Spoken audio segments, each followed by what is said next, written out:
Orang yang belum pernah dipanggil polisi, di panggilan pertama polisi, mungkin dia takut. Tapi kalau orang udah keluar masuk penjara, dipanggil polisi, dia nggak takut lagi. Nah, kok takutnya bisa hilang? Kenapa? Karena sudah terlatih. Berarti kan latihan itu penting. Melatih diri itu penting. Nah, jadi jangan mimpi keberanian bisa datang begitu saja tanpa dilatih. Kalau ada musuh-musuh Islam siap mati untuk membela maksiat, bela kemungkaran, kita harus lebih siap mati untuk membela kebenaran, untuk membela taat. Kalau ada musuh-musuh Islam siap mati untuk iblis dan syaitan, kita mesti lebih siap mati untuk membela Allah dan Rasulullah. Dan tentu kalau antum sudah memantapkan diri istiqomah di jalan Allah, pasti akan banyak tantangan.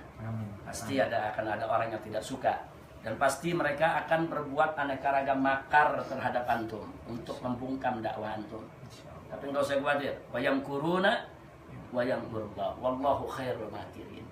Insyaallah antum menang, Allah lindungi antum.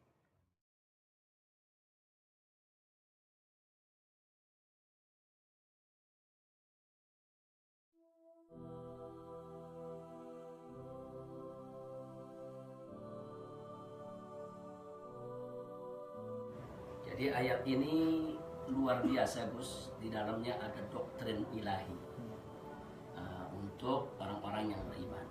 Di mana Allah nyatakan la tahinu, jangan kamu merasa hina, merasa lemah, merasa tidak berdaya. Fibtigha'il qaum, di dalam menghadapi kaum yang menjadi musuh-musuhmu. Jadi amanatun ilahiyah. Nah, kenapa sedemikian? Allah lanjutkan dalam ayat berikutnya, in takunu ta'lamun. Jika kamu sekalian merasa sakit saat menghadapi musuh, maka Allah nyatakan fa innahum ya'lamuna kama ta'lamun. Sesungguhnya mereka musuh-musuhmu itu juga sakit sebagaimana sakitnya kamu. Itu kan dahsyat ini, Bos. Artinya Allah bocorkan rahasia kejiwaan musuh, psikologis musuh kepada kita semua. Bahwa manakala kita pusing mikirin musuh, musuh lebih pusing mikirin kita. Manakala kita capek dan lelah saat menghadapi musuh, ternyata musuh lebih capek dan lelah menghadapi kita.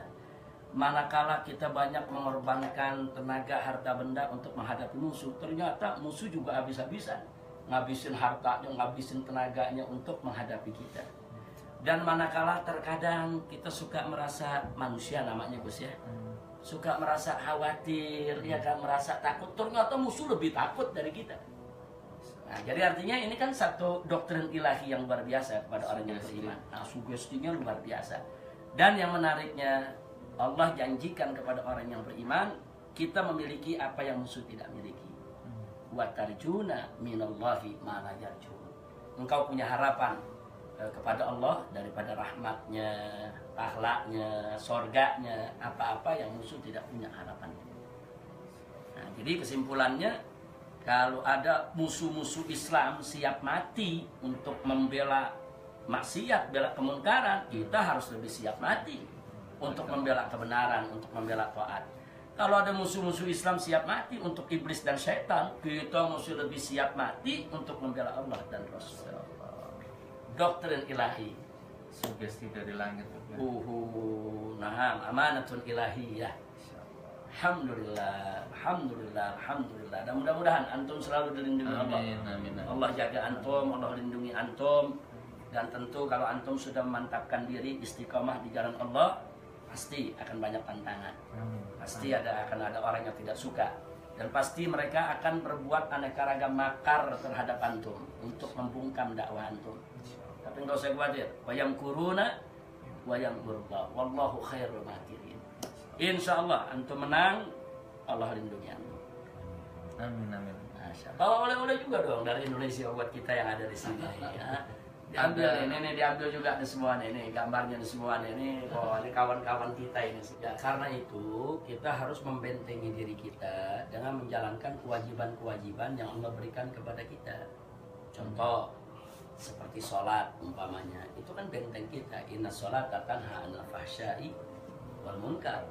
Jadi kalau yang namanya sholat itu menjadi benteng dari perbuatan keji dan munkar, bukan hanya menjadi benteng perbuatan keji dan munkar yang datang dari diri kita, tapi juga perbuatan keji dan munkar yang merupakan serangan dari orang kepada kita. Nah, benteng-benteng semacam ini jangan pandang remeh. Nah, benteng-benteng zikir, benteng wirid, benteng ratib itu jangan pandang remeh.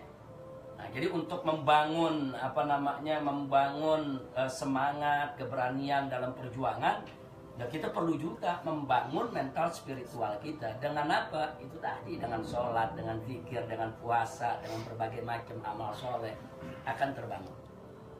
Begitu. Dan satu lagi yang perlu Anda ingatkan, setiap manusia itu punya sifat berani. Nggak ada manusia yang nggak punya sifat berani. Nah, tapi tergantung bagaimana dia memanage sifat keberaniannya tadi. Kalau dia pandai memanage, maka keberanian tadi akan muncul. Kalau dia nggak pandai memanage-nya, keberanian tadi tidak akan pernah muncul. Kita buktikan secara ilmiah. Nah, bagaimana keberanian itu bisa dimanage sehingga muncul ke permukaan? Kita buktikan ini mudah. Satu, orang setakut apapun, tapi pada saat dia dalam keadaan yang sangat darurat, keberaniannya akan muncul. Dia akan melakukan perlawanan untuk menyelamatkan dirinya. Nah, jangan lupa tuh, kadang-kadang yang nggak bisa lompat tembok jadi bisa lompat tembok 3 meter. Nah, padahal dia seorang penakut, tapi pada saat kondisi bagaimana, keluar itu sifat beraninya. Satu. Kedua, seorang penakut segimanapun juga, tapi manakala dia sudah berpengalaman dan terlatih menghadapi suatu masalah, takutnya akan hilang. Berani yang muncul. Contoh, orang yang belum pernah dipanggil polisi, di panggilan pertama polisi, mungkin dia takut. Tapi kalau orang udah keluar masuk penjara, dipanggil polisi, dia nggak takut lagi. Nah, kok takutnya bisa hilang? Kenapa? Karena sudah terlatih. Berarti kan latihan itu penting. Melatih diri itu penting. Nah, jadi jangan mimpi keberanian bisa datang begitu saja tanpa dilatih. Ada lagi, orang kalau sendiri takut, tapi begitu rame-rame kok jadi berani ya. Fakta kan? Sendiri dia takut, tapi begitu rame-rame dia berani. Nah, di situ kita dapat ilmu. Oh, supaya menanamkan keberanian, kita mesti berjamaah kalau berjuang. Kalau berjamaah bersama banyak yang takut jadi berani. Itulah pentingnya berjamaah. Nah, jadi artinya di sini ini menjadi bukti buat kita, ternyata setiap manusia punya sifat syaja'ah, punya sifat keberanian. Tapi bagaimana dia memanage-nya? Kalau dimanage dengan baik, dimanage dengan zikir, dengan sholat, dengan sholawat, dengan ratib, dengan wirid, dengan kebersamaan, dengan pelatihan, nah, dengan pengalaman, keberanian akan muncul. Tapi kalau dia nggak pernah melatih, dia nggak pernah mau berjuang bersama, dia nggak pernah bentengi dirinya dengan sholat, dengan zikir, dengan dan lain,